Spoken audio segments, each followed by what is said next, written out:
नमस्कार उर्जू दोरकोट तोयसारनी उर्जू दोरकोट के इस एपिसोड में आप सबका स्वागत है। हमारा प्रयास हमेशा रहा है कि हम आपकी सेहत, हम आपके वेलनेस की फिक्र करें आप और उसका फायदा आपको पहुंचाएं। उर्जू दोरकोट हर महीने में हम आपके साथ रहें। मेरे साथ मेरे को होस्ट पंकज धर हैं। Hair loss is a serious and often embarrassing condition that affects both men and women alike. The anxiety that ensues on witnessing a receding hairline often results in scurry of solutions that range from homemade remedies to high-end excellence.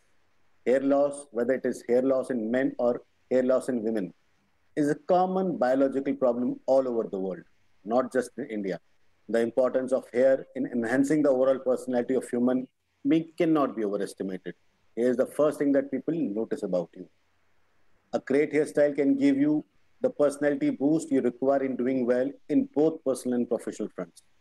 Hair loss, on the other hand, can prove to be a real disadvantage for many people. Many young boys and girls start losing their hair early in the life.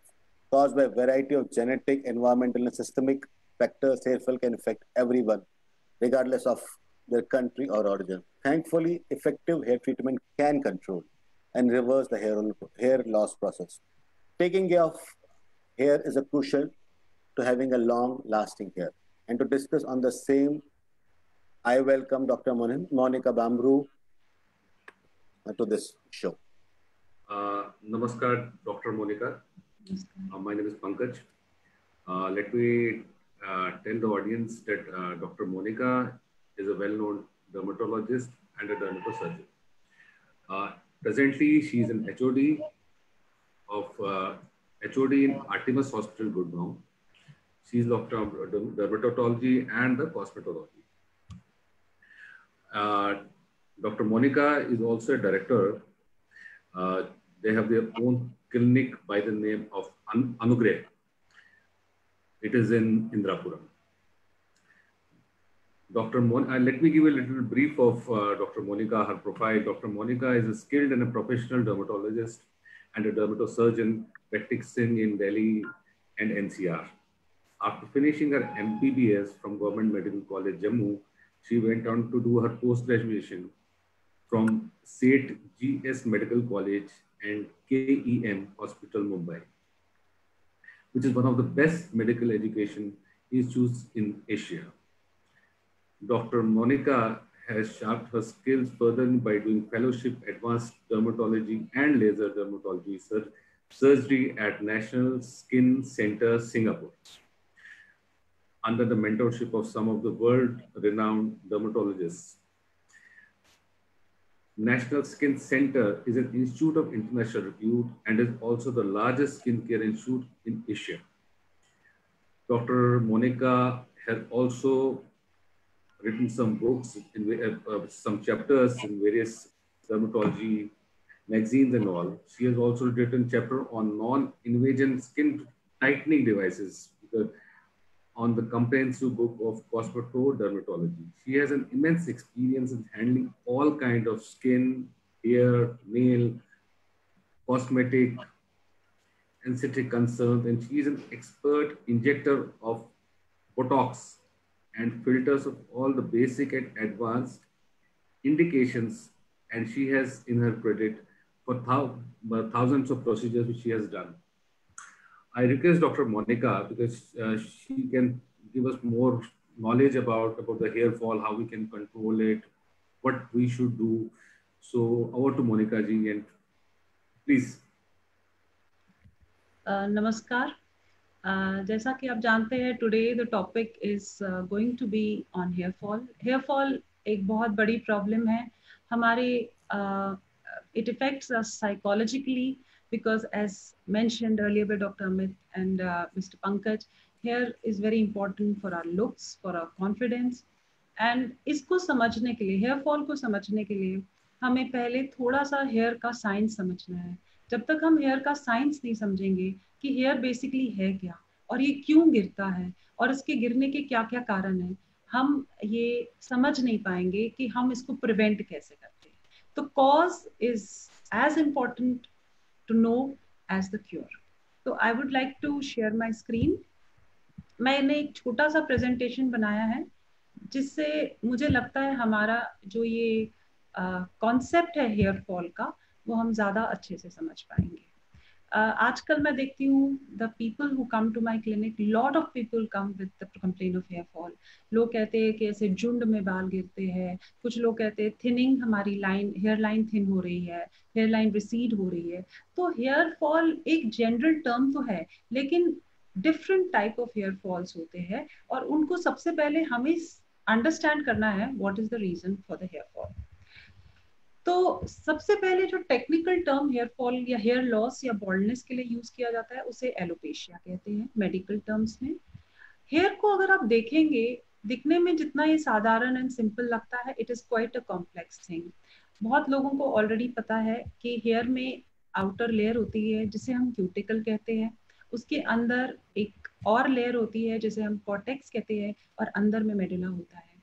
तो there are multiple layers, cuticle, cortex और medulla. जो हमारे hair की shine होती है, glossiness होती है, softness होता है, जो हेयर की लुक होती है, वो हमें क्यूटिकल की वजह से मिलती है। The cuticle is basically like shingles, जैसे छत होते थे कश्मीर में एक के ऊपर एक ब्रिक जैसा लगा के, उस टाइप से होते हैं। एंड ये बिल्कुल बाहर की किसी भी चीज को हेयर के अंदर के एनवायरनमेंट को इफेक्ट नहीं करने देते हैं। जब भी हम कोई परमानेंट चेंज हेयर में करते हैं तो हम क्यूटिकल को डैमेज करते हैं और तभी वो परमानेंट चेंज कॉर्टेक्स में आ सकता है। कॉर्टेक्स एक इनर लेयर है, लेकिन हेयर स्ट्रेंथ के लिए कॉर्टेक्स इंपॉर्टेंट है। जो लुक है उसके लिए क्यूटिकल, और जो स्ट्रेंथ है, how strong is your hair, how good and healthy is your hair, वो आपके कॉर्टेक्स पे डिपेंड करता है। अब लोग कहते हैं, आपने सुना ही होगा, काफी लोग कहते हैं थोड़ा सा हेयर फॉल नेचुरल। वो बिल्कुल सही कहते हैं, थोड़ा सा हेयर फॉल सब में होता है। और ये क्यों होता है, इसके लिए हमें समझना है हेयर साइकिल। हेयर साइकिल एक चेंज होता है जो हेयर में होता रहता है। एक हेयर फॉलिकल, जैसे अंदाजा है कि एक आदमी के सर पे 1 मिलियन हेयर फॉलिकल्स होते हैं। ये हेयर फॉलिकल्स डिफरेंट साइकिल से जाते हैं। जैसे आपने नोटिस किया होगा, अगर आपके घर में पेट्स हैं, डॉग्स हैं, तो थोड़े टाइम के बाद उनकी हेयर शेडिंग हो जाती है। एक साथ उनके बाल कुछ महीनों, कुछ दिनों में या हफ्तों में निकल जाते हैं, हेयर शेड हो जाता है। तो एनिमल्स में ये शेडिंग जो होती है ये सिंक्रोनस होती है, सारे बाल एक साथ ही शेडिंग स्टेज में चले जाते हैं, एक साथ ही निकल जाते हैं और एक साथ वो ग्रोथ फेज में होते हैं। मगर ह्यूमंस में ऐसा नहीं होता। एक बाल जो होता है हमारा, वो ग्रोथ फेज में होता है, यानी कि वो ग्रो करता रहता है, लेकिन कुछ समय के बाद वो ट्रांजिशन फेज में चला जाता है। एक फेज में चला जाता है जहां वो ग्रो नहीं करता है और वो रेस्ट करना शुरू हो जाता है। रेस्ट करने के बाद हेयर थोड़ा सुपरफिशियल आ जाता है और गिर जाता है। हर बाल इस स्टेज से जाता है, growth phase, transition phase, rest phase और शेडिंग फेज। शेड होने के बाद वो जो हेयर फॉलिकल होता है उसमें फिर एक नया हेयर आता है, वो एनाजन हेयर होता है, जो कि हमारे बालों में 3 साल तक एनाजन ग्रो कर सकता है। 3 साल के बाद वो ट्रांजिशन फेज में चला जाता है जो कुछ महीनों का होता है, फिर वो रेस्ट फेज में चला जाता है जो कुछ हफ्तों का होता है, और फिर शेडिंग स्टेज में जाता है जो कुछ दिनों का होता है। फिर ये फॉलिकल एम्प्टी होता है, फिर इसमें ग्रोथ फेज होता है। तो इसका मतलब है कि हमारे बालों में कितने बाल शेडिंग स्टेज में है, उतने बाल तो डेली के गिरेंगे ही। So therefore little bit of hair fall is normal. Normally जो हेयर होता है वो ऑलमोस्ट 0.45 mm एक दिन में ग्रो करता है। अगर हम समर के मुकाबले देखें तो समर में बाल ज्यादा ग्रो करते हैं एज कम्पेयर टू विंटर्स। और जो एक शेडिंग सीजन भी होता है, यूजुअली अगस्त और सितंबर में आप देखेंगे सबके बाल थोड़ा ज्यादा ही गिरते हैं। तो ये this is normal, it's physiological, ये होना ही है। थोड़े बहुत बाल आपके इस सीजन में गिरेंगे, जिससे हमें घबराना नहीं है। अब हेयर फॉल को हम कैटेगराइज कैसे करते हैं? सारे हेयर फॉल तो एक कैटेगरी में आते नहीं है। तो हम लोग hair fall we categorise them into 2 ways. One is scarring alopecia and second is non-scarring alopecia. Scarring alopecia का मतलब है कि अगर जिस जगह से बाल गए हैं उसकी स्किन आप देखें, अगर स्किन में कोई चेंज है, रेडनेस है, वहाँ पे इचिंग है, वहाँ की स्किन थोड़ी खुरदुरी हो गई है, उसमें स्केलिंग हो रही है या कुछ चेंजेस हो रही है, तो यूजुअली ये साइन है स्कारिंग एलोपेशिया का। स्कारिंग एलोपेशिया मेडिकल कंडीशन से जुड़ी हुई होती है। इसका ट्रीटमेंट थोड़ा अलग और लंबा होता है, जो हम यहाँ नहीं डिस्कस करेंगे, क्योंकि इसके लिए आपको you can not do without dermatology help. तो इसको हम सिर्फ एक पासिंग रेफरेंस दे रही हूँ कि हमेशा कभी कभी हेयर फॉल, बहुत ज़्यादा इचिंग, रेडिश लीजन्स, उसमें हेयर बिल्कुल प्लक हो रहा है आपका, तो उस समय आपको समझना चाहिए ये नॉर्मल हेयर फॉल नहीं है, ये स्पेशल टाइप का हेयर फॉल हो सकता है, और उसमें आपको बहुत जल्दी डॉक्टर ओपिनियन लेना चाहिए, क्योंकि स्कारिंग एलोपेशिया में इन्फ्लेमेशन या सूजन थोड़ी डीप होती है, और एक बार आपका हेयर चला गया उसको वापस लाना बहुत मुश्किल होता है। तो early intervention is the key. जो दूसरा नॉन स्कारिंग एलोपेशिया होता है वो जनरलाइज हो सकता है कि आपके पूरे बाल हर जगह से गिर रहे हैं या छोटे छोटे पैचेस में गिर रहे हैं। तो आज हम लोग डिस्कस करेंगे 3 इम्पॉर्टेंट हेयर फॉल्स जो हम कॉमनली अपनी डे टू डे लाइफ में देखते हैं। इसमें सबसे इम्पॉर्टेंट है पैटर्न एलोपेशिया। पैटर्न एलोपेशिया जैसे कि नाम कह रहा है, इट इज अ पैटर्न। जो आपका हेयर फॉल है वो एक पर्टिकुलर पैटर्न फॉलो करता है, वो एक तरीके से शुरू हो जाता है और एक एंड पॉइंट तक पहुंचता है। मेल्स और फीमेल्स का पैटर्न एलोपेशिया अलग अलग होता है। फिर सेकंड इज एलोपेशिया एरेटा, जिसके मैं पिक्चर्स दिखाऊंगी, आप समझ जाएंगे, एंड टिलोजन अफ्लुएम। ये 3 important hair fall normal life में हम आए दिन में देखते हैं। बाकी एनर्जिन अफ्लुएम उसको कहते हैं जब कभी कभी कीमोथेरेपी या रेडियोथेरेपी के कारण हमारे बहुत ज्यादा बाल चले जाते हैं, इसमें भी बाल आने के चांसेस होते हैं और स्कारिंग एलोपेशिया में कुछ। तो ये डिफरेंट टाइप्स ऑफ एलोपेशियाज है जिनका मैं आपको ओवरव्यू दे रही हूँ। तो इस तरीके से पेशेंट्स यूजुअली प्रेजेंट करते हैं। सबसे इंपॉर्टेंट है male pattern baldness. Male pattern को एंड्रोजेनेटिक एलोपेशिया कहा जाता है। ये नॉर्मल बॉल्डनेस जो मेन में देखी जाती है उसी को मेल पैटर्न बॉल्डनेस कहा जाता है। इसका कारण मेल्स में पाया जाने वाला टेस्टोस्टेरोन हार्मोन माना जाता है, और इसका जो पैटर्न है वो ये होता है कि यूजुअली 21-22 साल की उम्र में पर्सन नोटिसेस कि उसकी जो हेयर लाइन है, जो आगे की उसकी हेयर लाइन है, वो पीछे की तरह जा रही है, जिसको फ्रंटल रिसेशन कहते हैं। धीरे धीरे फ्रंटल रिसेशन प्रोग्रेस करता है, और जो उसका वर्टेक्स है, जो ये वाला स्कैल्प का हिस्सा है, यहाँ से बाल निकलना शुरू हो जाते हैं। अल्टीमेटली धीरे धीरे करके ये तीनों एरियाज आपस में मैच करते हैं, मिक्स हो जाते हैं, ज्वाइन हो जाते हैं और एक बॉल्ड पैच हो जाता है। आजकल हम देखते हैं कि यंग बॉयज 15, 16, 17 ईयर्स में भी children are coming with frontal recession. थोड़ा बहुत फ्रंटल रिसेशन मेल्स में नॉर्मल है। अगर ऐसा होता है तो you don't have to worry. मगर अगर आप वर्टेक्स थिनिंग देख रहे हैं, फ्रंटल रिसेशन बहुत जल्दी जल्दी पीछे की तरह जा रहा है, तो it is a point of worry. ये होता क्यों है और सब में क्यों नहीं होता? Male pattern hair loss genetically linked है। अगर हमारे फादर या हमारे ग्रैंड पेरेंट्स में इस टाइप की बॉल्डनेस है तो हो सकता है ऐसी बॉल्डनेस हमें भी हो जाए, बिकॉज ये जेनेटिकली प्रोग्राम्ड है, जेनेटिक susceptibility होती है. If it is in our family, we are most likely to get, and it can come both from your mother and father. That means if मेरे मामा bold है तो मेरे को pattern hair loss होने का chance ज्यादा होता है। तो इसलिए सबसे इम्पोर्टेंट है जेनेटिक्स, और सेकंड, क्या आप ये पैटर्न ऑब्जर्व करते हैं? और इम्पोर्टेंट चीज इसमें ये है अर्ली डायग्नोसिस, अर्ली समझना कि क्या ये पैटर्न हेयर लॉस मुझे हो रहा है, नहीं हो रहा है। इसलिए जरूरी है क्योंकि जब तक हम 4th स्टेज में होते हैं हम इस कंडीशन को मेडिकली ट्रीट कर सकते हैं, लेकिन उसके बाद बेस्ट रिजल्ट्स के लिए हमें हेयर ट्रांसप्लांट करना जरूरी है, तभी हम हेयर ग्रोथ पॉसिबल हो सकती है।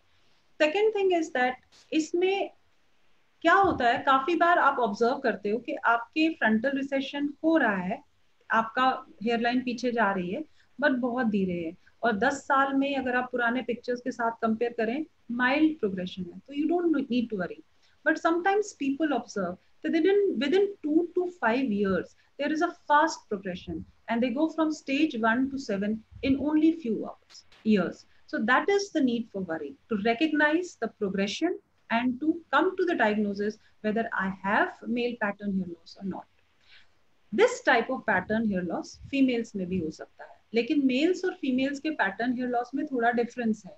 जिस तरह से मेल्स की फ्रंटल हेयर लाइन पीछे चली जाती है, फीमेल्स में हेयर लाइन मेंटेन रहती है, उनकी हेयर लाइन पीछे नहीं जाती, लेकिन उनकी जो पार्टिंग लाइन है वो वाइड हो जाती है। तो फर्स्ट सिम्टम जो एक फीमेल नोटिस करती है, वो रियलाइज करती है कि उसकी जो सेंट्रल पार्टिंग है वो पहले से ज्यादा दिख रही है। लेकिन स्टेज 1 में वो कैमोफ्लाज कर सकती है, हेयर स्टाइल चेंज करके थोड़ा सा वो लाइन छुप जाती है। बट स्टेज 2 में एरिया और वाइड हो जाता है, हेयर स्टाइल चेंज से कैमोफ्लाज करना उसको आसान नहीं होता, and finally scalp see through हो जाता है, बाल इतने कम हो जाते हैं कि आपको स्कैल्प की स्किन दिखना शुरू हो जाती है। तो अगेन जैसे कि मेल्स में आप 21-22 ईयर्स में नोटिस करते हैं, फीमेल्स में ये चीज आप 35 ईयर में नोटिस करते हैं। 35 ईयर में धीरे धीरे वाइडनिंग हो जाती है, थोड़ी लेट ऑनसेट होता है एज कम्पेयर टू मेन। इसमें भी जेनेटिक आर इम्पोर्टेंट, but आजकल sometimes we see female pattern hair loss in young girls also, and that is related to the hormonal imbalance। जो PCOD की दिक्कत आजकल फीमेल्स में है या hormonal imbalance की दिक्कत है, उस वजह से उन्हें female pattern hair loss जल्दी हो जाता है।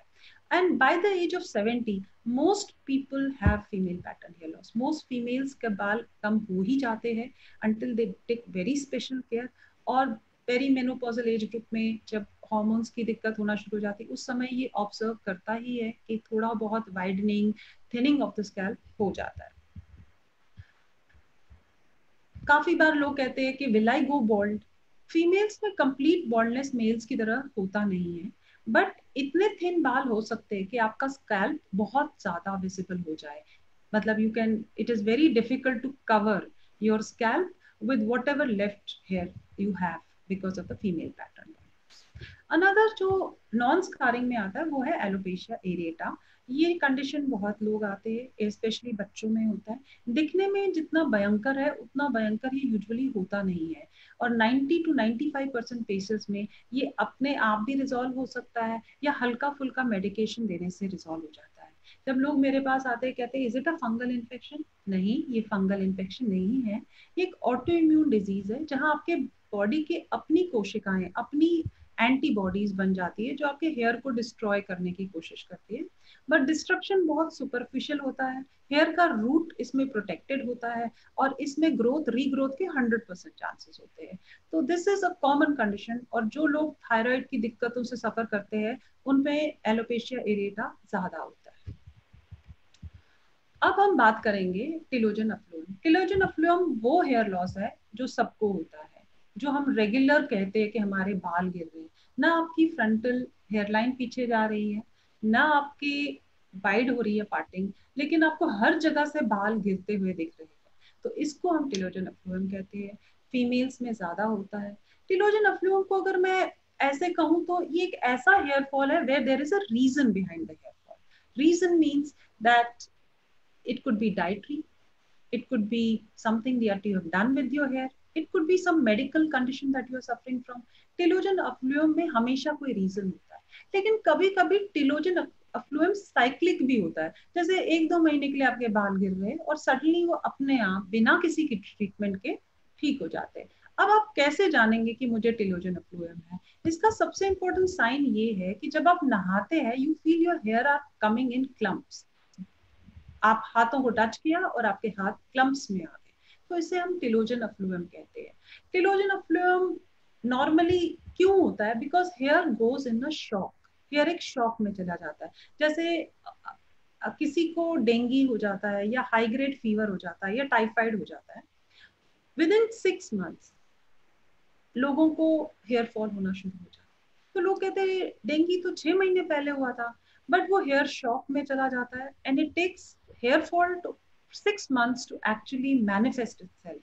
तो अगर हमें कभी हाई ग्रेड फीवर हो जाता है या फैट डाइट्स पे लोग जाते हैं, बहुत ज्यादा डाइटिंग करते हैं, अपना कैलोरी इनटेक बहुत ज्यादा कम कर देते हैं, कोई बहुत ज्यादा स्ट्रेसफुल इवेंट हो लाइफ में, कोई मेडिकेशंस की वजह से भी टिलोजन अफ्लुएम हो सकता है। कभी हम कुछ मेडिकेशंस लेते हैं जिससे टिलोजन अफ्लुएम होता है। बहुत ज्यादा हार्श जैसे स्ट्रेटनिंग जो हम बालों में करते हैं वो एक हार्श प्रोसीजर है जिससे कि हमारे बाल बहुत हद तक डैमेज हो जाते हैं।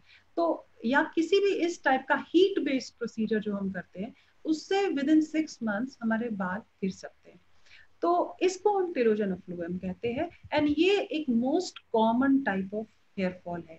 अगर ये 2-3 महीने में खुद रिजॉल्व हो जाता है, डोंट वरी अबाउट इट, क्योंकि वो हो सकता है साइक्लिकली थोड़ा ठीक हो जाता है, इसमें हमें वरी नहीं करना है। लेकिन अगर आपका हेयर फॉल 6 महीने से ज्यादा रहता है तो हम इसे क्रॉनिक टेलोजन अफ्लुएम कहते हैं। And you have to find the reason.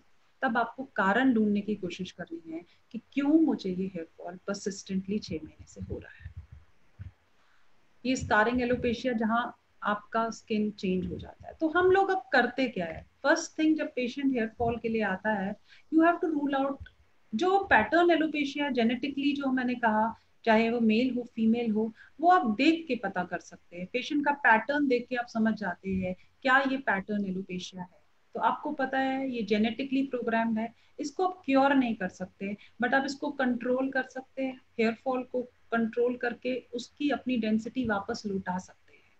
But जो टेलोजन अफ्लुएम है उसको आप टोटली ट्रीट कर सकते हैं। जो रेगुलर हेयर फॉल हमें होता है, हम डेफिशिएंसी वर्कअप करते हैं कि क्या पेशेंट को कोई vitamin A, vitamin D, vitamin B12 या फेरेटिन, आयरन बहुत इंपॉर्टेंट कंपोनेंट है।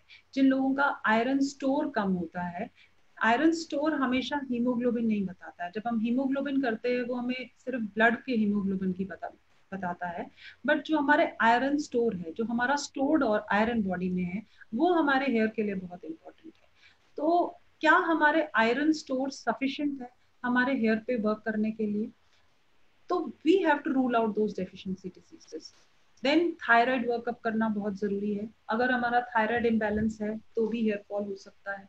And hormonal workup, hormonal workup मतलब फीमेल्स में अगर ओबेसिटी हो रही है, एक्ने हो रहे हैं, इरेगुलर पीरियड्स हो रहे हैं, या इस टाइप की कोई दिक्कत हो रही है, तो हो सकता है कुछ हॉर्मोन्स का इंटरप्ले है जिस वजह से उनको इतना ज्यादा हेयर फॉल हो रहा है। एक और चीज जो आजकल हम डायग्नोज में करते हैं उसे हम ट्राइकोस्कोपी कहते हैं। ट्राइकोस्कोपी पोलराइज्ड माइक्रोस्कोप टाइप की डिवाइस है जो हमें मैग्नीफाइड व्यू देता है चीजों का। इससे हम मोर प्रिसाइजली बता सकते हैं कि हेयर फॉल का कारण क्या है। क्या आपको जेनेटिक हेयर फॉल है, या रेगुलर हेयर फॉल है, या एलोपेशिया एरिएटा है। और कुछ डिजीजेस ऐसी होती है जिसमें खासकर टीनेज बच्चों में, जो पढ़ते हुए अपने हाथों को बालों में रख के बालों को पुल आउट करते हैं। तो वो चीजें, क्या ये बच्चा खुद कर रहा है या ये बाल अपने आप गिर रहे हैं, बहुत सारी चीजों की जानकारी we can get from trichoscopy. It's a very good device to diagnose lot of hair problems. And काफी बार ओवर इन्वेस्टिगेट करने से हमें ये बचाता है, क्योंकि हमें चीजें साफ दिखती है and we can come to a conclusive diagnosis with trichoscopy. अब कुछ सवाल जैसे लोग पूछते हैं, कहते हैं कि हेयर फॉल नॉर्मल कितना होना चाहिए। हाँ, जैसे मैंने आप बताया, हेयर एक बार टेलोजन में आएगा, एक शेडिंग फेज में आएगा, हर बाल आपका वो गिरेगा ही और फिर वो रिप्लेस होगा एक ग्रोथ फेज से। तो ऑलमोस्ट 100 हेयर माने जाते हैं नॉर्मल। और आप बैठ के काउंट तो नहीं कर सकते, so there is a scale कि अगर आपका इतने बाल है तो यूजुअली 10 तक होते हैं। अगर इतने से बाल है तो एक स्केल है जिससे आपको पता चलता है कि मेरे बाल 10 और 100 के बीच में या 100 से ज्यादा गिर रहे हैं, तो मुझे ये दिखाना पड़ेगा इफ इट्स मोर देन 100। सबसे important, when should we know कि अब हमें ट्रीटमेंट करना है। जैसे मैंने कहा, अगर आपको रिसीडिंग हेयर लाइन, वर्टेक्स की थिनिंग लग रही है, फीमेल्स में वाइडनिंग लग रही है, तो यू नो कि आपका एक प्रोसेस स्टार्ट हो गया है और इस प्रोसेस की वजह से एक पैटर्न में आपके बाल गिरेंगे, तो आपको डॉक्टर को दिखाना जरूरी है। दूसरी बात, अगर आपके हेयर फॉल 3-4 महीने से ज्यादा ही हो रहे हैं, प्रोग्रेसिव हो रहे हैं, बढ़ रहे हैं, रुक ही नहीं रहे हैं, आपको लग रहा है ये साइक्लिक हेयर फॉल नहीं है, तो you can always have to go for the treatment. क्योंकि एक बात तो डेफिनेट है, अगर हमें अपनी पुरानी हेयर ग्रोथ वापस चाहिए, अपना पुरानी हेयर डेंसिटी वापस चाहिए, तो early treatment is the key. जब तक हम इस चीज का अर्ली ट्रीटमेंट नहीं करेंगे, अगर ऑलरेडी फॉलिकल डैमेज हो चुका है, तो हेयर डेंसिटी और हेयर ग्रोथ वापस लाना मुश्किल होता है। तो it is very important to target it very early in the course of the journey. दूसरी बात है, lot of people say is thinning reversible. When you see this kind of ads on net or TV or print media, you think it is possible. But believe me, this kind of results जो होते हैं, these are overhyped results. ये कभी application से नहीं हो सकते हैं. And these are the results which you can get only and only with hair transplant.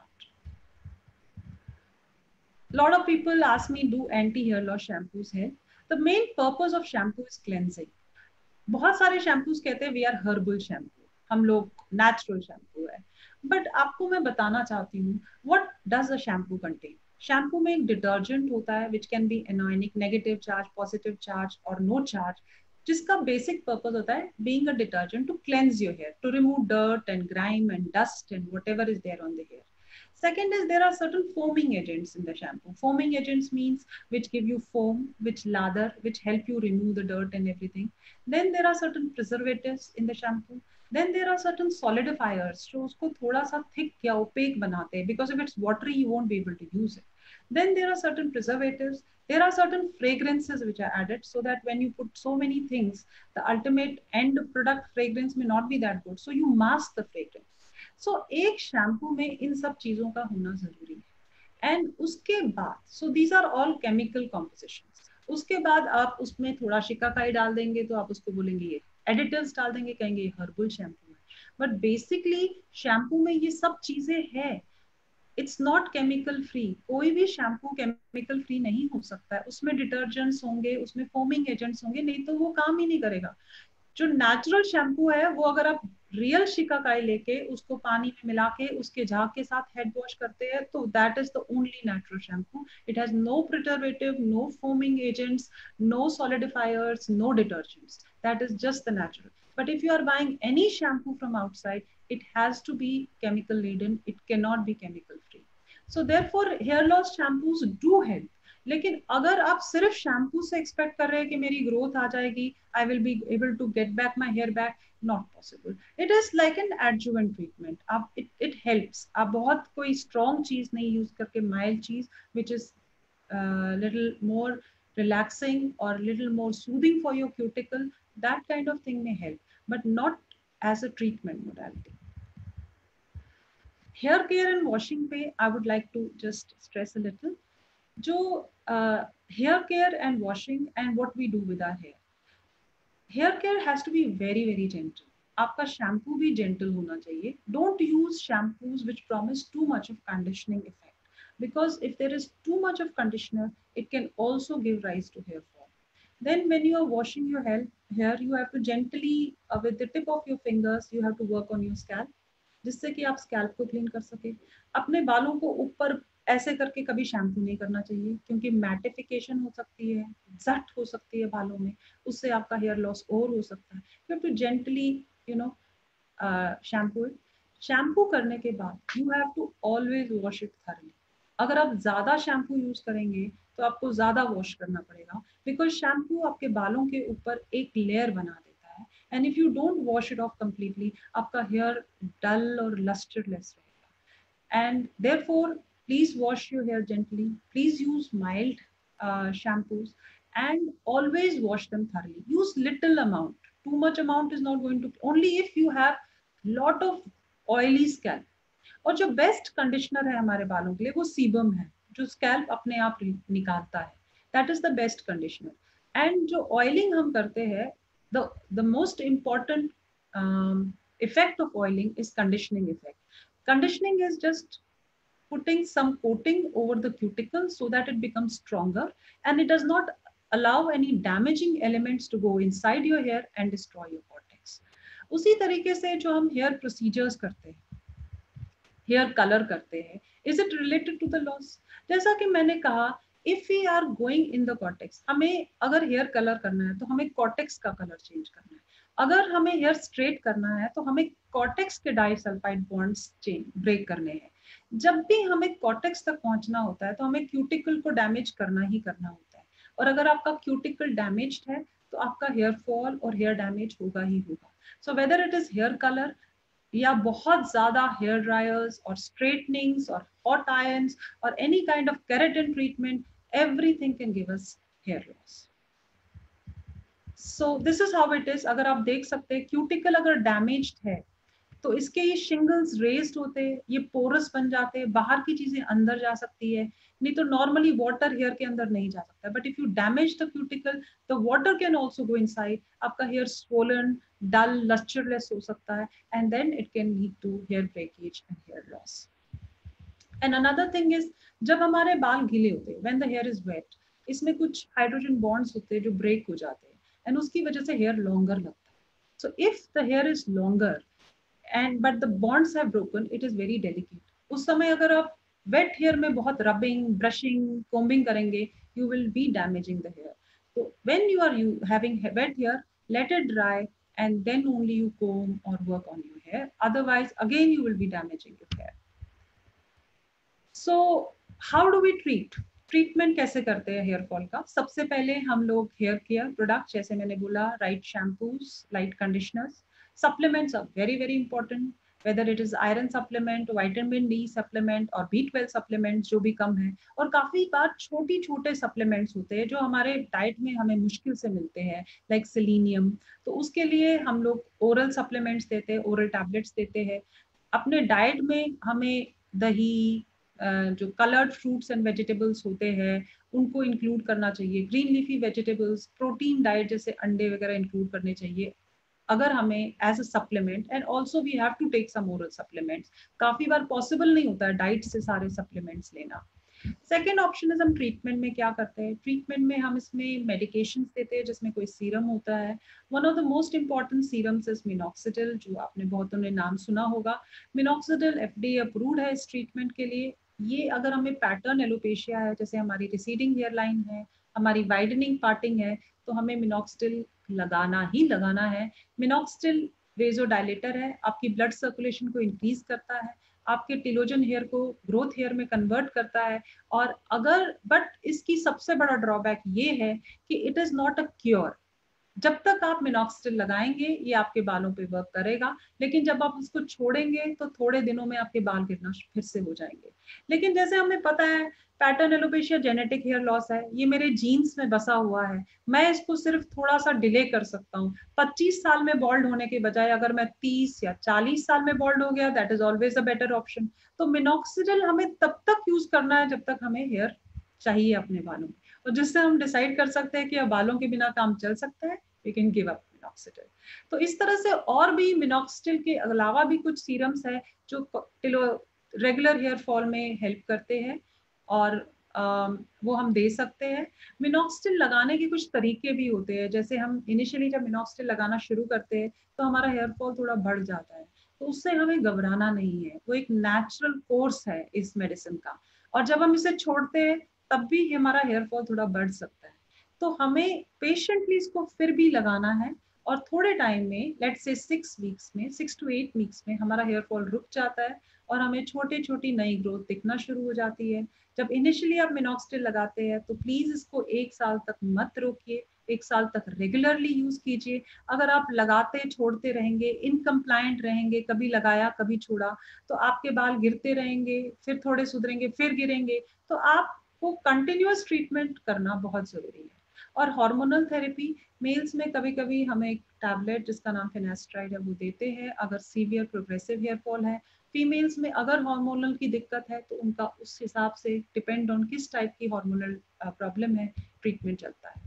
बाकी कुछ प्रोसीजर्स भी करते हैं, जैसे मीजोथेरेपी, जिसमें कुछ विटामिन डाले जाते हैं बालों में। आजकल प्लेटलेट रिच प्लाज्मा के बारे में लोग बहुत पूछते हैं।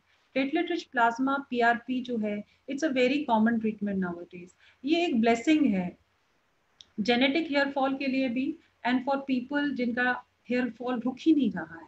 इसमें आपका अपना ब्लड लिया जाता है, उसके प्लेटलेट्स निकाल के उनको इंसुलिन सिरिंज, जो एक छोटी सिरिंज होती है, उससे बालों में इंजेक्ट किया जाता है। इसका इफेक्ट बहुत ज्यादा है, इससे आपका इमीडिएट हेयर फॉल रुक जाता है, आपकी नई हेयर ग्रोथ हो सकती है। और आजकल ट्रांसप्लांट के दौरान, ट्रांसप्लांट के बीच में और ट्रांसप्लांट के बाद भी PRP किया जाता है, ताकि आपके रिजल्ट्स ऑफ ट्रांसप्लांट बहुत अच्छे रहे। Finally we come to hair transplant. Hair transplant क्या होता है? हेयर ट्रांसप्लांट मेल्स और फीमेल्स में दोनों में होता है, लेकिन फीमेल्स में कम लोग कराते हैं बिकॉज उसमें शेविंग की जरूरत है, 8-9 महीने तक आपके बाल आने में लगता है। तो मेल्स में इट इज मोर कॉमन। लेकिन ये एक ऐसा तरीका है जिससे आप अपनी हेयर लाइन डिजाइन कर सकते हैं। अगर आपका हेयर पीछे जा चुका है, आपका रिसेक्शन हो चुका है, आप उस पर कोई भी मेडिसिन लगाएं तो आपको कोई हेयर नहीं आएगा। अगर पूरा बॉल्डनेस इधर हो चुकी है तो the only treatment for that is here transplant. तो हेयर ट्रांसप्लांट में आप ही के बाल यूजुअली पीछे से निकाल के, जैसे हम राइस बोते हैं वैसे ही उनको थोड़े से होल्स करके उसमें डाला जाता है। और आजकल इतने एडवांस टेक्निक्स है हेयर ट्रांसप्लांट के कि आपको पता भी नहीं चलेगा आपके बाल अपने हैं, मतलब ट्रांसप्लांटेड है तो वो अपने ही चाहे ट्रांसप्लांटेड है। और ट्रांसप्लांटेड हेयर का कोई स्पेशल केयर नहीं चाहिए होता है। वो जैसे हम रेगुलर हेयर को वॉश करते हैं, क्लीन करते हैं, स्टाइल करते हैं, ट्रांसप्लांटेड हेयर को वैसे ही हम यूज कर सकते हैं। उनमें कोई एक्स्ट्रा प्रिकॉशन की जरूरत नहीं होती। And as I said, most of the time पता भी नहीं चलता whether this is a transplanted hair और it is my original hair. Finally अगर कुछ भी वर्क नहीं करता है तो हम कैमोफ्लाज टेक्निक्स यूज करते हैं। देयर आर पाउडर्स, जो नैनो फाइबर, छोटे छोटे फाइबर होते हैं उनमें, उनको हम बालों पे स्प्रे कर देते हैं। तो एक फीलिंग आती है देखने वाले को कि शायद बाल है, तो आपका स्कैल्प छुप जाता है। ये कॉमन ट्रीटमेंट उन लोगों के लिए है जिनके पास डोनर एरिया नहीं होता, उनके पास बाल ही नहीं है तो वो यहाँ से यहाँ लगाएं, या बॉडी हेयर इतना नहीं है, या बियर्ड हेयर ऐसा नहीं है कि उनको ट्रांसप्लांट किया जा सके। तो कैमोफ्लाज, और फीमेल्स जो कुछ करना नहीं चाहती, दे जस्ट वांट कि लुक वाइज वो बुरे नहीं लगे, तो उनमें वो कैमोफ्लाज टेक्निक्स हम यूज कर सकते हैं। कैमोफ्लाज में आजकल टैटूइंग भी होती है जिसे स्कैल्प माइक्रो पिगमेंटेशन कहते हैं, जिसमें स्कैल्प पे हल्की सी डॉट्स जैसी टैटूइंग करते हैं और वो एक फीलिंग आती है कि आपके बाल है। तो it gives a camouflage, it gives a kind of an illusion that you are having here when actually it is nano fiber और a tattoo. So I think, so do hair treatments work? Yes, depends on what stage you are coming. Are you compliant, जैसे मैंने कहा आप लगा रहे हैं छोड़ रहे हैं तो नहीं। एंड अगर आपकी एसोसिएट कॉमोर्बिडीज है जैसे डायबिटीज है या कुछ और प्रॉब्लम है तो उसमें फिर डिफिकल्टीज हो सकती है हेयर ट्रीटमेंट देने में। So with that I come to the end of this presentation and I wish you all a very happy hair day.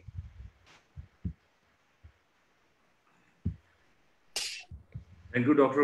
Monica, for this wonderful presentation. And I'm sure that people who are watching, they would have understood the reason of hair fall and the remedies and how they can stop it. So there are a few questions which our viewers have asked us to put it in front of you so that they can get a reply from you directly.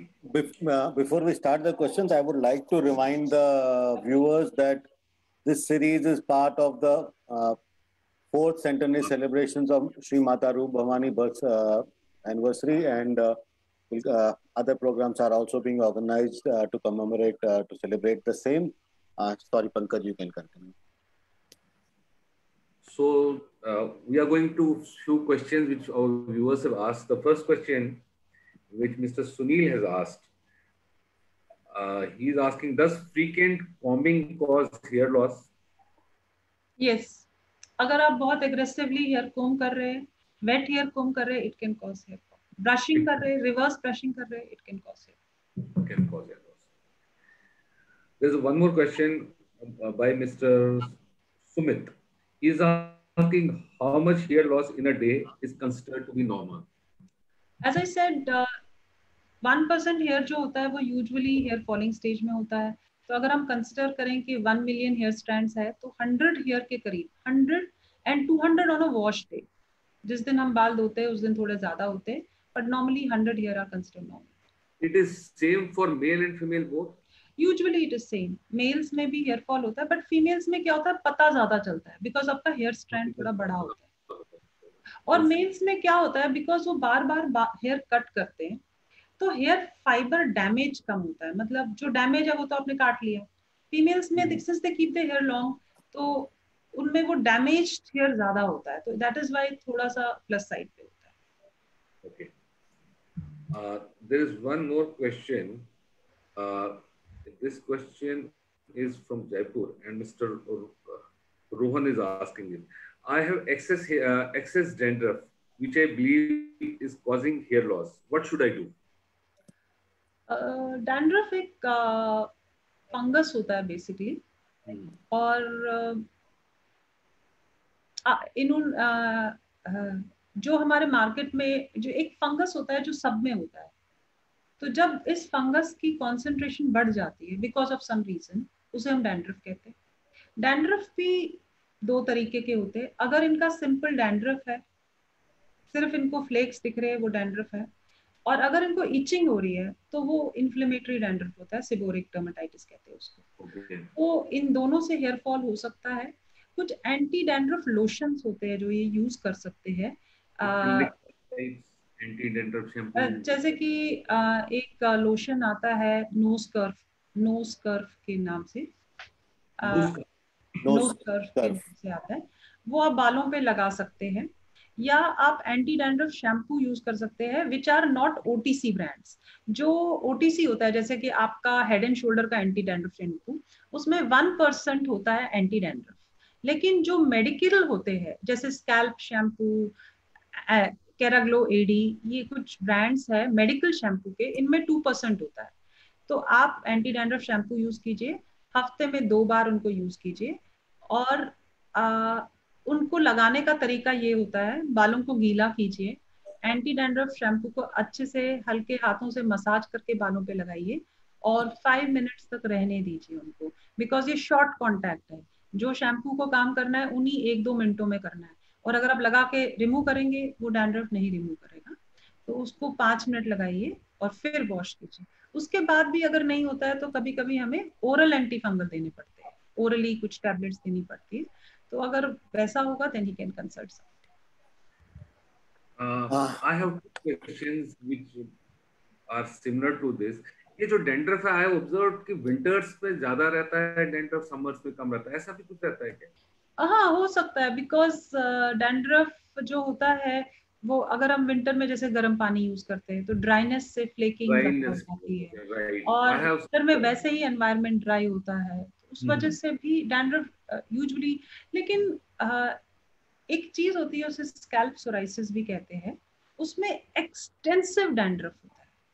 अगर आपका हल्का फुल्का flex है, थोड़ी बहुत etching है, तो आप समझ सकते हैं। बट इससे मिलती जुलती एक कंडीशन है जिसमें बड़ी बड़ी पपड़ी निकलती है, स्किन लाल हो जाती है, कभी डैंड्रफ आपके स्किन से बाहर भी आ जाता है। तो अब आपको समझना चाहिए कि this is not the routine dandruff, ये कुछ और भी हो सकता है। सो वो चीज भी विंटर में बहुत ज्यादा होती है। विंटर में आई हैव सीन कि गर्म पानी से विंटर में ज्यादा हो जाता है dandruff, but in winters I also feel that there is something. So जैसे आप रेगुलर कंडीशनिंग, हल्का फुल्का ऑयलिंग या रेगुलर कंडीशनिंग या once in a week anti dandruff shampoo लगा सकते हैं, तो that should solve the problem. पर मेरे को एक चीज बताइए, शैम्पू डेली करना ठीक रहता है? Because there is a myth कि नहीं करना चाहिए शैम्पू डेली। जैसे मैंने कहा कि अगर आप बहुत ज्यादा शैम्पूइंग करेंगे तो आपका क्यूटिकल डैमेज हो जाएगा, और अगर क्यूटिकल डैमेज हो जाता है तो आपके बालों के अंदर पानी What is the ideal? What, 2 times a week, 3 times a week? 2 to 3 times is I think ideal। अगर आपके बहुत ऑयली स्कैल्प है कि मतलब आपने आज धोए और कल चिपचिपा हो रहा है, तो आपको वॉश करना पड़ेगा। But I think alternate day और 2 days in a week are fair enough। Otherwise पानी से आप वॉश करें तो it is quite good, you don't need to put any soap. वो करने की जरूरत नहीं है। मतलब अगर आपको बहुत लग रहा है, बिकॉज मेन में इट्स डिफरेंट, मेन में आपने थोड़ा पानी डाला, that's okay, but I think females में it should not be done every day. Continuing on the same thing, we have a question from Seema ji saying, is it a good thing to pre-condition hair with oil before going for a bath? Conditioning का सारा काम, जो oil का सारा काम conditioning पे है, और कुछ ऑयल्स अभी स्टडीज कह रही है दे हेल्प हेयर, जैसे कि कोकोनट ऑयल की जो स्टडीज आजकल की गई है, दे से कि दे आर गुड। 2 टाइप्स के ऑयल नहीं यूज करने चाहिए। आप कोई भी वेजिटेबल ऑयल यूज कर सकते हैं, आप olive oil, almond oil, bhringraj oil, हर वेजिटेबल ऑयल यूज कर सकते हैं, लेकिन आप सनफ्लावर ऑयल नहीं यूज कर सकते बालों पे, और आप मिनरल ऑयल नहीं यूज कर सकते। जैसे जॉनसन्स बेबी ऑयल है, इट्स अ मिनरल ऑयल, वो लिक्विड पैराफिन का है। वो जो पेट्रोलियम बेस्ड होते हैं पैराफिन वाले ऑयल्स, वो आप नहीं यूज करते स्कैल्प पे, और सनफ्लावर ऑयल नहीं। But then most of the oils which are available in the market, especially the branded one, Clinic है या और भी सब mineral oil based है।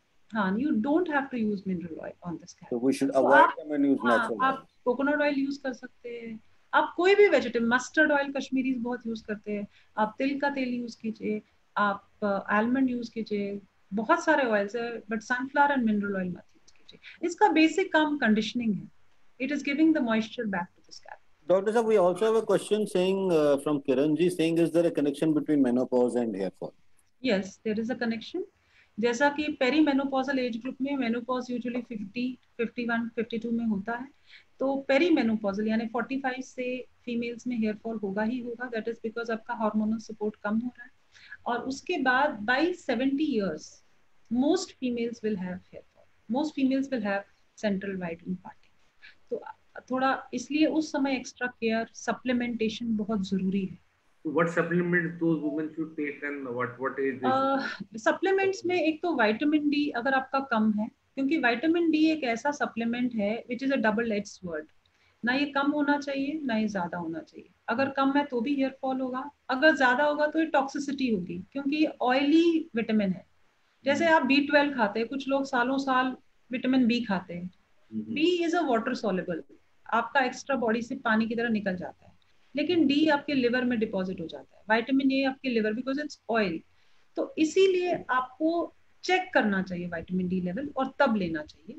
अगर आपका विटामिन डी यूजुअली जैसे इंडियंस का कम है, यू कैन टेक सप्लीमेंटेशन, बीच बीच में उसको सप्लीमेंट कीजिए। रेगुलर हेयर सप्लीमेंट्स आते हैं, बहुत सारे हेयर सप्लीमेंट्स है जिनमें छोटे छोटे मिनरल्स होते हैं, छोटे छोटे सप्लीमेंट्स होते हैं, जैसे मोलिब्डेनम, सेलेनियम, जिंक होता है। तो ये सब छोटी छोटी चीजें बहुत जरूरी है, जो सारी हमें डाइट से नहीं मिल सकती अगर हम कोशिश भी कर लें। एवरीडे हम गाजर नहीं खाते, एवरीडे हम वाटरमेलन नहीं खाते, तो वो छोटी छोटी कमियां रह जाती है। तो हेयर सप्लीमेंट्स बहुत ज्यादा है, बहुत हेयर सप्लीमेंट्स है, तो कोई भी अच्छी कंपनी का हेयर सप्लीमेंट आपको जरूर लेना चाहिए उस टाइम पे। We have a continuation on the same question saying, what do I do about hair thinning? Because I think on the hair, there was one more question on the hormonal imbalance and hair fall, but I think menopause में आपने वो cover कर ही दिया है कि hormonal imbalance अगर young females में भी हो, जैसे teenagers में आजकल होता है, या early 18-19 होता है, तो उनमें भी आप देखते हो कि central thinning हो रही है। So we have to उस समय हमें ध्यान देना है। दूसरा जो आपने hair thinning बोला, I would like to say बाल गिरने से पहले थिन होता है।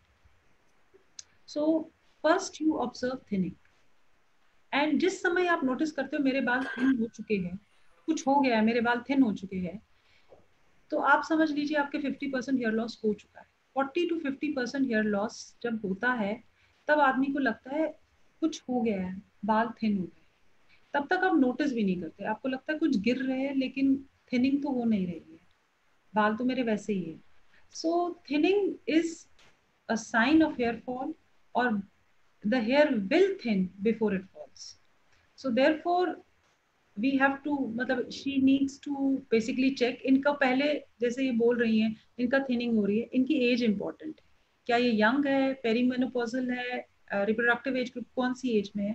सेकंड, कोई कोमॉर्बिड कंडीशंस, इनका जो डेफिशिएंसी वर्कअप है, इनका फेरिटिन लेवल्स, जो मैंने कहा आयरन लेवल, जो हमारे आयरन स्टोर होते हैं, B12, विटामिन डी, थायराइड की दिक्कत तो नहीं है इनका, इनका डाइट कैसे है, is she vegetarian non vegetarian, ये सब चीजें कंसिडर करनी पड़ती है। इनका ट्राइकोस्कोपी एग्जामिनेशन किया जाएगा कि क्या ये जेनेटिक हेयर लॉस है, कि क्या ये नॉर्मल जो telogen effluvium hair fall, regular hair fall होता है वो है, and depending on that you have to start on medication. Age is very important. अगर आप बहुत लेट आते हैं तो you can never get back the density where you started. Okay. So it is the stage of hair fall is also important. Once you start observing it, that's the time you should find the remedy for it. Right. You can't. और आपका hair fall 3-4 महीने में अपने आप रुकता नहीं है, तो आपको समझ लेना चाहिए कि ये कुछ प्रॉब्लम है। It needs some medical attention. It needs a medical attention. It gets to the another question. The question is, hi, this is Jain from Faridabad. I am 54 and my wife is 50. We both are suffering from receding hairline. What is the best remedy treatment for the dense hair? Females में अगर receding, ये 50 इन्होंने both 50 and 55 husband wife both. Actually अगर female में receding hairline है तो एक चीज होती है जिसे ट्रैक्शन एलोपेशिया कहते हैं। उसमें क्या होता है, फीमेल्स बहुत टाइट अपना अगर बंद करती है बाल, तो आगे के बाल थोड़े पीछे होना चाहते हैं, वो उसे ट्रैक्शन एलोपेशिया कहते हैं। जैसे आप बहुत लंबे बाल आपने जूड़ा बनाया, उसके बाहर से आपके बाल ट्रैक्शन में आ जाते हैं, उनको पुल आता है वो। दूसरी एक फ्रंटल फाइब्रोजिंग एलोपेशिया फीमेल्स में होता है, क्योंकि फीमेल्स में जैसे मैंने आपको कहा हेयर लाइन आपकी हमेशा रहती है, हेयर लाइन कभी पीछे नहीं जाती है। अगर आपकी फीमेल में हेयर लाइन पीछे जा रही है तो या तो ये ट्रैक्शन एलोपेशिया है, या तो एक कंडीशन होती है फ्रंटल फाइब्रोजिंग एलोपेशिया। तो यूजुअली उसको हेयर लाइन को वापस लाना आसान नहीं होता है।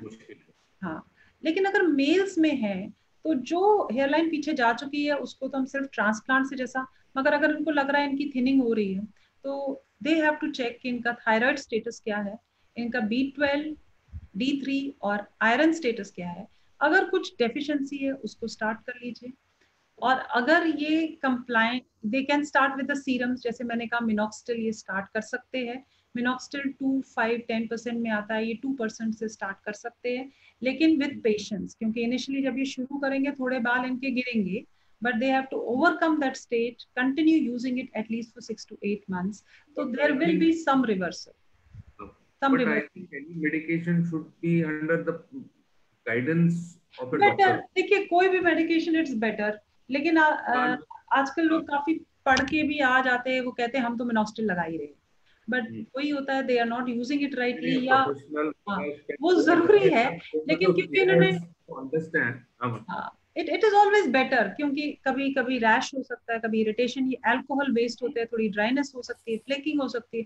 सो अगर आप मेडिकल सुपरविजन में है तो आपके ये एप्रीहेंशंस, ये डाउट्स क्लियर हो जाते हैं। हमारे पास एक और क्वेश्चन है which is from Dilip, from Anjali ji says I am suffering from deep hair fall. It is because of rheumatoid arthritis medicines which I have been using for 5 years now. I am really feeling very bad. Is there a way I can control it? ये इन्होंने mention किया क्या ये methotrexate ले रही है क्या? What is her age? इन्होंने एज मेंशन की? इन्होंने एज भी नहीं मेंशन करी है। देखिए ये जो रूमेटॉइड आर्थराइटिस से रिलेटेड मेडिकेशंस है, ये बात सही है, these are connective tissue disorders, इनमें थोड़ा अप्रोच थोड़ा डिफरेंट रहता है, और इनमें भी कुछ टाइप के सीरम्स दे सकते हैं, एंड इवन ऐसे पेशेंट्स में आप PRP भी कर सकते हैं, जिसके बारे में मैंने बोला, जो इनका हेयर फॉल है वो कम, but actually it's a very systemic disease जिसमें मल्टी सिस्टम इन्वॉल्वमेंट हो जाता है। बट एक बार अगर if you see the patient, then you are able to decide better कि whether we can help or not. Depend करता है इनका ANA स्टेटस क्या है, कनेक्टिव टिश्यू डिसऑर्डर का प्रोग्रेशन कितना है। Dear friends, you just need to Google Dr. Monica Bamru and you will find her contact details. She operates out of clinic at Indrapuram and also out of Gurgaon, Artemis. Book your appointment and meet her. I have one more question, which was on the Minoxidil which you had recommended. Saying that someone had asked me, can they have it during pregnancy also? No, avoid anything during pregnancy. और अगर आप pregnancy में usually hair fall बहुत कम होता है। Hair fall is not known during pregnancy. Pregnancy is a stage of growth, उसमें बाल आपके बहुत अच्छे होते हैं, लेकिन प्रेगनेंसी होने के बाद, बेबी की डिलीवरी के बाद एक टाइप का सीवियर हेयर फॉल होता है जिसे हम पोस्ट पार्टल एलोपेशिया कहते हैं। और मैं एक एडवाइस देना चाहूंगी फीमेल्स को कि प्रेगनेंसी में तो डेफिनेटली मिनॉक्सिडिल वगैरह कुछ मत यूज कीजिए, लेकिन कुछ है सीरम्स जैसे जो यूज कर सकते हैं during pregnancy, but not minoxidil. और जब प्रेगनेंसी के बाद बहुत जल्दी फीमेल्स अपने सप्लीमेंट छोड़ देती है, वो ब्रेस्ट फीडिंग करती है लेकिन अपना आयरन, कैल्शियम सब छोड़ देती है, and 2 months after delivery they notice severe hair fall, जो कि फिर सालों तक कंटिन्यू रहता है। फीमेल्स यूजुअली ये हिस्ट्री के साथ आती है कि after my second child was born मेरा हेयर फॉल रुका ही नहीं। सो माय एडवाइस इज कि सप्लीमेंटेशन, जो सप्लीमेंट्स हम लेते हैं आयरन, कैल्शियम, विटामिन डी वगैरह प्रेगनेंसी के टाइम पे, please continue it for at least 8 to 10 months after the delivery. आप उनको छोड़ेंगे, आप देखेंगे, आप नोटिस करेंगे कि आपका हेयर फॉल होगा, और वो बहुत सीवियर हेयर फॉल होगा, जो postmortem hair fall. We also have a question from Utkar. She says, I go to office on a bike. I wear helmet. I suspect it is one of the reasons of my hair loss. How do I minimize it? Frictional हो सकता है, but पर से helmet की वजह से hair fall नहीं हो सकता। जरूर कोई जेनेटिक एलिमेंट होगा या कोई डेफिशिएंसी होगी। अब we know many people. I have one question from Anurag. He's saying, my family does not have a history of hair loss, but at the age of 28 having bald patches. How do I get my hair back? ये patches है या actually वही है कि alopecia? हाँ, actually क्या होता है, डी नोवो भी स्टार्ट हो सकता है। 90% केसेस में हम कहते हैं जेनेटिक्स है, बट कभी कभी आपकी जनरेशन में ही ये स्टार्ट हो गया, ये भी हो सकता है कि इट्स स्टार्टिंग फ्रॉम यू। तो और कभी कभी मास्क होता है, आप किसी से पूछोगे कि अगर नहीं मेरे दादाजी के बॉल्ड है या कोई है, तो अगर हो रहा है तो please control it early, depend on what stage you are. जैसे मैंने बोला कि मेल में बाय बिफोर 4 स्टेज, जब तक आपकी वर्टेक्स थिनिंग हल्की सी हो गई तब तक आप मेडिकली ट्रीट कर सकते हैं, बाद में थोड़ा मुश्किल हो जाता है। मैं कहीं पढ़ रहा था कि जो बाल्डनेस है comes from the maternal side, hair fall may come from the paternal side. Is it true or not? Not true. Not true. It can come from either side. It can come from either side. It can come from anywhere. Now, another question which is there is that relation between smoking and hair fall. Smoking एक ऐसा process है जिसमें एक चीज होती है जिसे हम एपोप्टोसिस कहते हैं, सेल डेथ हो जाती है। सेल जो होती है which makes our body and everything, तो definitely it is not recommended. Smoking generally ageing करेगी, हेयर एजिंग करेगी, स्किन एजिंग करेगी, सेल डेथ हो जाती है, और डेफिनेटली हेयर फॉल ज्यादा, हेयर टेक्सचर, हेयर लस्टर सब कुछ बदल जाएगा आपका स्मोकिंग से। और more than hair you have to worry about other things. One more question we have is, how much does it usually cost for a hair transplant? किसी भी अच्छे सेंटर में आई थिंक बिटवीन, डिपेंड्स कि आप कितने grafts लगा रहे हैं, उस पर बहुत डिपेंड करता है। आपको थोड़े ग्राफ्ट चाहिए, 1500, 2000, 5000, नंबर ऑफ ग्राफ्ट्स पे डिपेंड करता है, बट नॉर्मली आई थिंक किसी भी गुड सेंटर में बिटवीन 1.5 to 2 लाख कॉस्ट करेगा। I think it goes per graft, per hair का पर ग्राफ्ट, हाँ पर graft. Centre is very important. 5 rupees, whatever this, the way the ads keep on coming on the paper. हाँ exactly. लेकिन मेरी एक advice है आपसे कि जब भी आप हेयर ट्रांसप्लांट कराएं, प्लीज गो थ्रू रेफरेंस, किसी ने अगर कराया हो, क्योंकि हेयर ट्रांसप्लांट की ट्रिक है कि अगर किसी को पता नहीं चलता है आपने ट्रांसप्लांट किया है, वो सबसे बेस्ट ट्रांसप्लांट है, where it is. And I have seen lot of hair transplants, they are not professionals. 15 दिन की ट्रेनिंग करने के बाद शुरू करते हैं कुछ लोग ट्रांसप्लांट। वही सी वो तो हो ही रहा है। So go to a good place, कराना है तो अच्छी जगह से कराइए। बहुत अच्छे डॉक्टर्स है इस वक्त, आप यकीन नहीं करेंगे, दिल्ली में जो बहुत एम्स के पास आउट्स और बहुत सारे लोग जो बहुत अच्छे इंस्टीट्यूट से पास आउट है और बहुत अच्छे हॉस्पिटल्स में एस्टैब्लिश्ड है, they are doing wonderful hair transplant. World renowned है इस वक्त दिल्ली में हेयर ट्रांसप्लांट जो है वो वर्ल्ड रिनाउंड डॉक्टर्स कर रहे हैं, जो कि वर्ल्ड के टॉप हेयर ट्रांसप्लांट डॉक्टर्स में है। तो अगर आप ऐसी सिटी में रहते हैं जहाँ पे ये फैसिलिटी अवेलेबल है, don't go to technicians, don't go to brands, go to individual doctor, because it's a skill driven thing. आपकी हेयरलाइन कैसे डिजाइन होती है, उसमें बाल कैसे रखे हैं, उनकी डायरेक्शन किस टाइप से है, और जो आप 20 साल में थे वो लुक आपकी 30 साल में नहीं हो सकती है। तो एज के साथ आपकी हेयरलाइन डिजाइनिंग चेंज हो जाती है। अगर मैं 25 साल के लड़के में हेयर ट्रांसप्लांट कर रहे हो और 40 साल में कर रहे हो, तो आप सेम प्रोसीजर नहीं यूज कर सकते, आपको थोड़ा वो मेच्योरिटी देनी पड़ेगी हेयरलाइन। हाँ, तो वो चीजें जो है वो टेक्नीशियन लेवल पे नहीं हो सकती। So don't look at only money, क्योंकि good place will charge you extra. और आई एम टेलिंग यू कि इस वक्त दिल्ली, गुड़गांव में world's best hair transplant surgeons है। इसमें 100% ये रहता है। आई हैव सीन कुछ हेयर प्लांट्स में जैसे पढ़ते हैं कहीं कि कहीं ना कहीं कुछ लोगों का नहीं आ पाया, रैशेस हो जाती हैं सर में, कुछ ऐसा? देखो हेयर ट्रांसप्लांट के जो ये है फैक्ट्स ये है कि आज आपने हेयर ट्रांसप्लांट किया, मान लीजिए यू आर प्लानिंग, आपकी शादी है और आपको हेयर ट्रांसप्लांट करना है, कोई इवेंट है, तो आपको 1 साल देना पड़ेगा। The growth will take 8 months।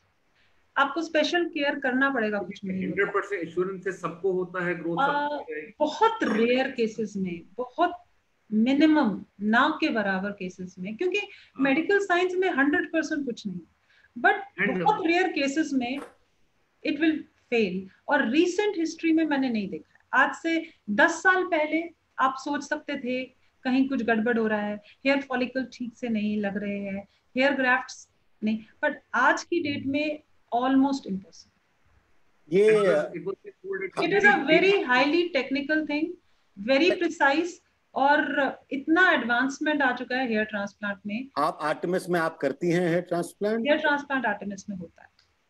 How long does this hair transplant last मतलब actually hair transplant, the beauty of hair transplant is कि ट्रांसप्लांट की थ्योरी क्या है? थ्योरी ये है कि जो बाल आप लगाते हैं वो डोनर डिपेंडेंट होते हैं। उनका जो कैरेक्टर होता है, उनमें जो प्रॉपर्टीज होती है, वो डोनर से रिलेटेड होती है। तो डोनर जब आप आप खुद ही हो? हाँ, डोनर आप खुद ही होते हो? डोनर खुद ही है, लेकिन कुदरत का करिश्मा ये है कि जब आपके बाल जाते हैं तो आगे के जाते हैं, और जो बाल पीछे के वो कभी नहीं जाते। उसमें कुछ ऐसी खासियत होती है। तो जब आप पीछे के बाल आगे लगाते हैं तो उनका कैरेक्टर वही रहता है जो उनके पास पीछे था। ठीक है, तो उसमें वो डोनर कैरेक्टर रहता है, वो नहीं गिरता है। लेकिन मान लीजिए आपने ट्रांसप्लांट कराया, आपके अपने बाल भी है, आपने ट्रांसप्लांट कराया, तो आपके डोनर हेयर तो रहेंगे, लेकिन जो हेयर वहां पुराने पड़े हुए हैं वो तो गिर सकते हैं। तो जो डोनर हेयर होता है यूजुअली वो नहीं गिरता है। So it last, it will last. हाँ, थिनिंग हो सकती है थोड़ी बहुत, आपके पुराने जो वहां पे बचे हुए बाल वो निकल गए, तो आप कुछ टाइम के बाद रिपीट ट्रांसप्लांट करा सकते हैं। और आजकल मेगा ट्रांसप्लांट्स होते हैं, 5000 से ज्यादा ग्राफ्ट तक भी आप ट्रांसप्लांट कर सकते हैं। बॉडी हेयर ट्रांसप्लांट हो सकते हैं, बियर्ड हेयर को आप मतलब यूज कर सकते हैं। तो द एडवांसमेंट इज इमेंस। तो इसलिए इसमें कोई वो नहीं है, लिमिटेशन नहीं है, इसलिए There is a question. Now let's get to, there's a question, how much onion juice is helpful for hair? Onion juice, ऐसा कुछ है क्या? देखिए, अनियन जूस मेडिसिन में भी यूज होता है। अच्छा। इसको हम एलियन सेप्पा कहते हैं। आप बहुत सारे स्कार्स को ट्रीट करते हैं अनियन जूस से, काफी सारे स्कैल्प के मेडिसिन में है। इसका बेसिक काम क्या है? इरिटेशन। ये इरिटेशन से आपकी हेयर ग्रोथ को स्टिमुलेट करता है। तो मेडिकली वर्क करना चाहिए। और जैसा मैंने कहा कि अनियन जूस दवाइयों में भी, हाँ, it is not harmful. It's definitely not. हाँ, अगर आपको इरिटेशन हो रही है, ज्यादा रेड हो रहा है, रैश हो रहा है, तो obviously, but otherwise it will give you hair growth with by irritating your scalp. Irritation से थोड़ी ब्लड सर्कुलेशन हो जाएगी और हेयर ग्रोथ हो जाएगी। ये सवाल ये है कि शैम्पू बच्चों के लिए और बड़ों के लिए सेम होना चाहिए, और as it is available in the market, shampoo for children and shampoo for adult? Shampoo for children में सिर्फ एक एक्स्ट्रा चीज होती है, उसमें जो बिटरनेस होती है सोप में, वो नहीं होती है कि गलती से आपका शैम्पू आइज में चला गया तो you are comfortable. Otherwise as I said, सारे शैम्पूज में ये 10-15 चीजें होंगी ही होंगी उसको शैम्पू बनाने के लिए। फिर आप उसमें थोड़े से माइल्डर एजेंट्स डाल देते ताकि बच्चे को बिटर ना लगे या एफर्वेसेंस कोई ऐसे हो, but otherwise they are all the same. All the same. Yeah, which I think I realized using my daughter's shampoo ki they are milder, so I need a larger quantity. Otherwise, बाकी सब तो same ही है. Pankaj ji, you have any more questions? Rahul ji is asking, is dehydration responsible for dandruff or hair loss? What? Dehydration. Dehydration, not for dandruff. For hair, नहीं, dehydration direct link नहीं है। Dandruff और hair fall के साथ नहीं है link. अच्छा, this another वो जो क्वेश्चन, डैंड्रफ की ड्राइनेस है, वो डैंड्रफ की जो ड्राइनेस है, वो ड्राइनेस नहीं होती, वो स्केलिंग होती है। स्किन एक तरीके से रिएक्ट करता है, तो it's not lack of water. and he's asking is if at the time of hair thinning we take medication, will it stop hair falling? हाँ, हेयर फॉलिंग आपका स्टॉप हो जाएगा जो आप मेडिसिन ले रहे हैं। हेयर थिक भी हो जाएगा, क्योंकि मैंने कहा कि हेयर गिरने से पहले थिन हो जाता है। थिन हेयर की डेंसिटी आपको कम लगेगी, बट जब आप उसमें मेडिसिन यूज करेंगे वो बाल थिक हो जाएगा, आपकी डेंसिटी इंप्रूव हो जाएगी, आपका हेयर फॉल कम हो जाएगा। बट आप छोड़ेंगे तो मतलब एंड्रोजेनेटिक पैटर्न एलोपेशिया में वो वापस आ या फिर आप वापस उसी शेप में आ जाएगा। There's one more question, and he is saying that I am a diabetic and a 35-year-old. Can diabetes be the cause of hair fall? Definitely. Diabetes Comorbid can- conditions, yes. Diabetes can be the cause. So what they should do. They should take medication of diabetes. पहले they have to look for कि कोई deficiency तो नहीं है. That's primary. Okay. कि आप देखो not haemoglobin, C iron क्या है आपका, आयरन स्टोर कैसा है, क्योंकि हीमोग्लोबिन एक बॉडी की नीड है सर्वाइवल की। Body will always have iron to make haemoglobin, but क्या वो इतना आयरन है कि वो आपके बालों के लिए स्पेयर कर रहा है? बिकॉज बाल हमारी जिंदगी के लिए जरूरी नहीं है। तो बॉडी देखता है कि उसको हीमोग्लोबिन बनाने के लिए आयरन तो वो दे देगा, लेकिन बालों के लिए नहीं देगा। तो आप अपने आयरन स्टोर देखिए, आप अपना विटामिन डी देखिए, B12 देखिए, अपना थायराइड स्टेटस देखिए। अगर सब ठीक है तो जो माइल्ड सप्लीमेंट्स होते हैं हेयर के आप स्टार्ट कर सकते हैं। आई एम श्योर डायबिटिक में इनको डॉक्टर ने दिया होगा। और फिर भी अगर कंट्रोल नहीं हो रहा है तो काफी बार जैसे मैंने कहा ट्राइकोस्कोपी से देखते हैं कि क्या प्रॉब्लम है, एंड देन हम इनके कोई सीरम्स वगैरह स्टार्ट कर सकते हैं। We have a question from Bimal ji. Bimal ji is saying how to use minoxidil. How to use minoxidil? Minoxidil जो है, we have to minoxidil 1 ml use करना होता है। तो आजकल जो मिनॉक्सिडिल की बॉटल्स है उनमें ड्रॉपर होता है, या तो आप ड्रॉपर से 1 ml लीजिए या उसमें स्प्रे होता है। जो स्प्रे होता है वो 5 to 7 स्प्रेज 1 ml होता है। तो आप मिनॉक्सिडिल फ्रंटल स्कैल्प में यूज करते हैं, ये जो आगे का स्कैल्प है यहाँ पे आप हेयर को पार्ट कीजिए, या तो आप 1 ml अपने हथेली में डालिए और धीरे धीरे अपनी फिंगर्स से स्कैल्प में लगाइए, क्योंकि उसमें स्प्रे है, लोग ऐसे दूर से स्प्रे करते हैं, वो नहीं करना है। पार्टिंग करके हल्का स्प्रे करके उसको जेंटली रब कीजिए। मिनॉक्सिडिल फीमेल्स में डे टाइम में लगाना बेटर है, क्योंकि अगर वो फेस पे आता है तो थोड़ी फेशियल हेयर ग्रोथ हो सकती है। तो बेटर है कि आप मिनॉक्सिडिल डे टाइम लगाएं। मेल्स उसको कभी भी लगा सकते हैं, और अगर आप रात में लगाना चाहती है, आपके पास डे में टाइम नहीं है, तो change your pillow cover every day, क्योंकि वो पिलो पे लग के आपके फेस पे लग सकता है। तो जेंटली उसको अप्लाई कीजिए अपने फ्रंटल स्कैल्प पे। 1 ml से ज्यादा नहीं लगाना है, क्योंकि ये वेजो डायलेटर होता है, ब्लड सप्लाई इंक्रीज करता है। कई लोगों को इससे हल्का फुल्का हेडेक होता है, बट कुछ दिनों में वो सेटल हो जाता है। और बहुत रेयर केसेस में कईयों को इससे एलर्जी हो जाती है, रेडनेस हो जाती है, तो उनको ये नहीं यूज कर सकते। I would recommend to all viewers that please see a doctor before you start this. Yeah. Any medicine, don't do self-prescription, may cause reactions. Please meet a dermatologist before you start any of such medicine. तो वैसे on a lighter note, Amit ji और मुझे ये use करना चाहिए? वैसे हम दोनों के बालों की हालत सेम है। हाँ डेफिनेटली, मतलब मिनॉक्सिडिल yes. अब अभी हमने कहा Amit ji and me are on the same, हमारे बालों की आप देखिए हालत सेम ही है। नहीं, बिल्कुल यूज करना चाहिए, क्योंकि आपको शायद लग नहीं रहा होगा बट आपका हेयर फॉल डेफिनेटली हो रहा है। पैटर्न एलोपेशिया तो है ही, आप देख रहे हो वर्टेक्स थिनिंग है, आपका स्कैल्प दिख रहा है। मिनॉक्सिडिल ही जरूरी नहीं है।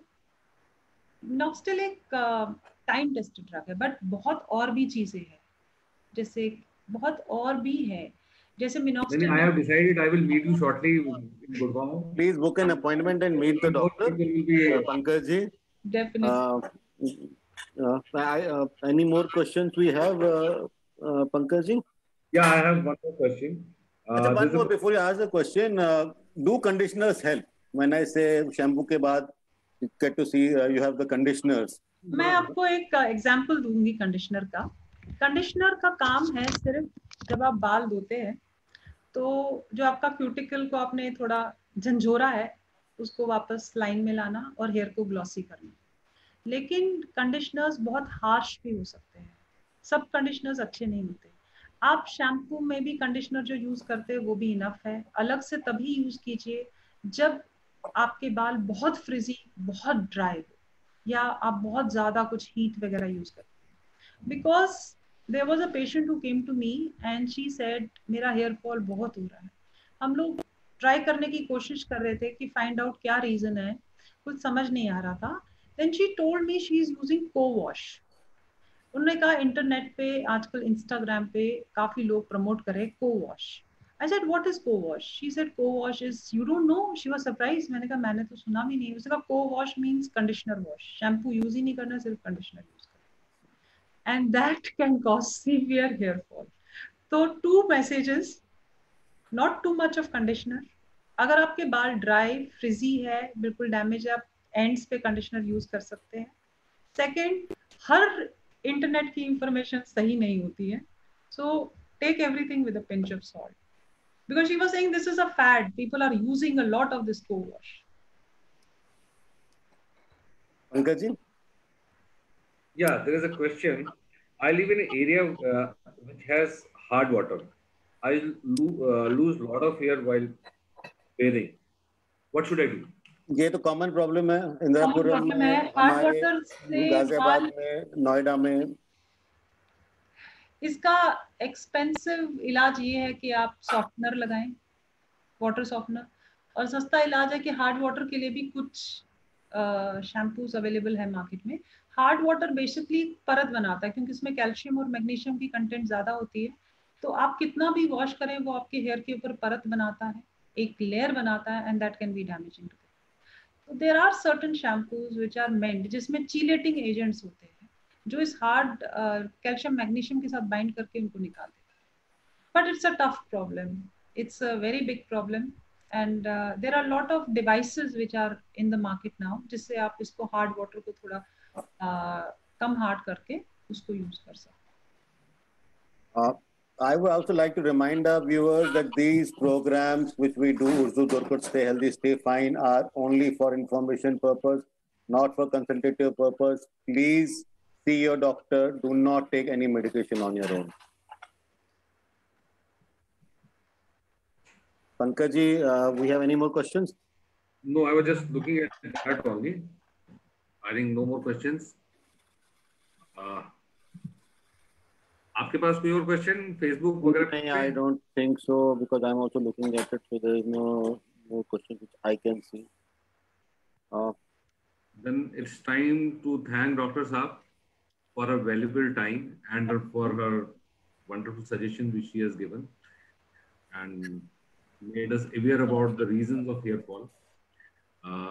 Amit ji and me are going definitely to come to you and take professional advice. I hope many more will be thinking to come to you for this professional advice. And here being the way frontal, ये आपका confidence boost करता है. Endocrine hair, आपके बाल अच्छे हो तो आपका confidence boost होता है. आपकी फोटो अच्छी आ जाती है, तभी हम लोग सारा सर ऊपर करते हैं ताकि हमारे बाल ही ना दिखें. तो it was so valuable suggestion from you. We really thank you from the bottom of our heart for taking our time and being part of this initiative which Amit ji has started. Thank you very much, Doctor. It was a pleasure talking to you. Thank you. Pleasure is all mine. Thank you very much on behalf of Group Zara who has started this initiative. Thank you from everyone. Thank you. Thank you for having me on this program. Namaskar. Namaskar. Thank you.